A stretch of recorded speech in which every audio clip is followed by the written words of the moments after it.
What if the biggest answers in life aren't really answers at all, but actually questions? We spend so much time searching for the right path, but maybe, just maybe, the real secret is learning how to ask ourselves the right things. That's exactly what we're going to dive into today. So let's start with this one. If your life was a book, what would you call the next chapter? Seriously, what's the title of the story you're about to write? Thinking about our lives this way, as a story we're actively writing, is just so powerful. So let's explore a few more questions that can help us read our own stories a little more clearly. First up, let's talk about the wisdom that shapes us, both from the past and in the present. Okay, so here's our first question for you. What is the best piece of advice you've ever received, and why does it still matter to you today? Go on, really think back. Maybe it came from a teacher, a family member, or a friend. That one little piece of wisdom that's become like a compass for your life, still guiding you even now. What was it? Now, let's flip that around. We thought about the wisdom we've received, but what about the wisdom we can give? So here's question number 2. What advice would you give to someone you care about right now, and why do you think they need to hear it? Picture that person in your life. What's the one thing you could share that they truly need on their path at this very moment? This brings us to a classic debate for our third question. Do you agree with this statement? Opportunities don't just happen, you create them. It's so easy to just wait for that perfect moment to show up, isn't it? But what if the real opportunities are the ones we have to build ourselves, piece by piece? Think of a time when you didn't wait, you just acted, and man, it made all the difference. Okay, next we're gonna turn inward and explore something really powerful, our mindset.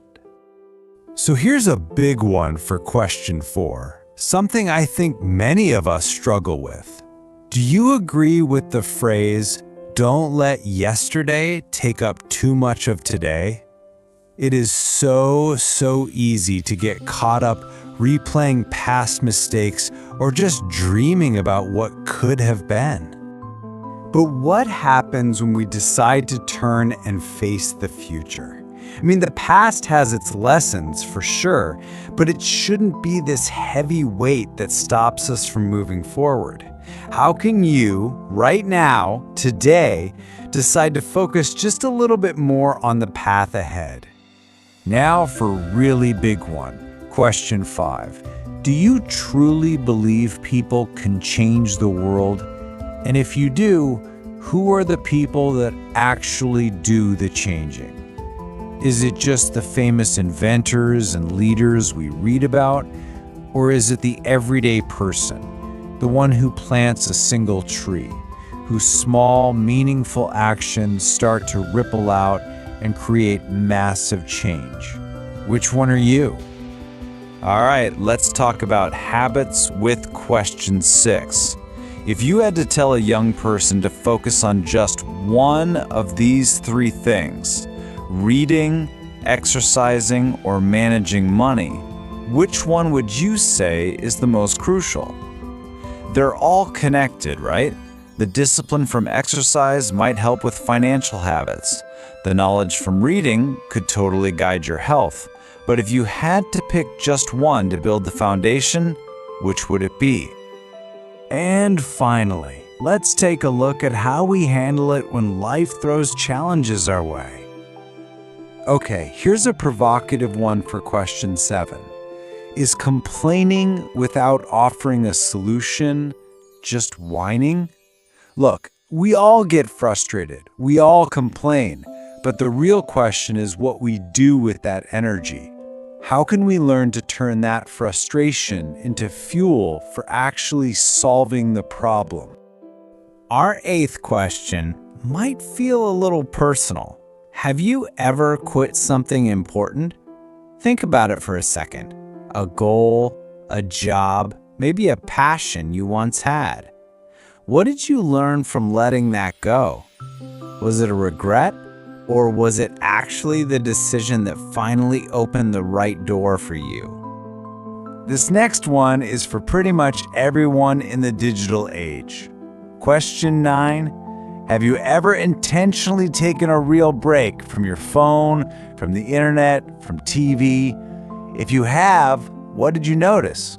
Did you feel more present, more anxious? What you discover says a lot about our relationship with all this technology, doesn't it? And for our 10th and final question, let's talk about timing.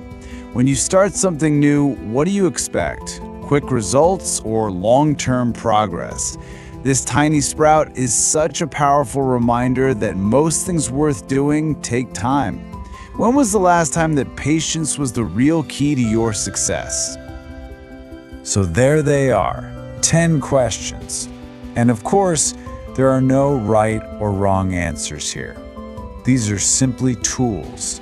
Tools to help you reflect, to understand yourself a little better, and to help you decide what comes next on your own journey.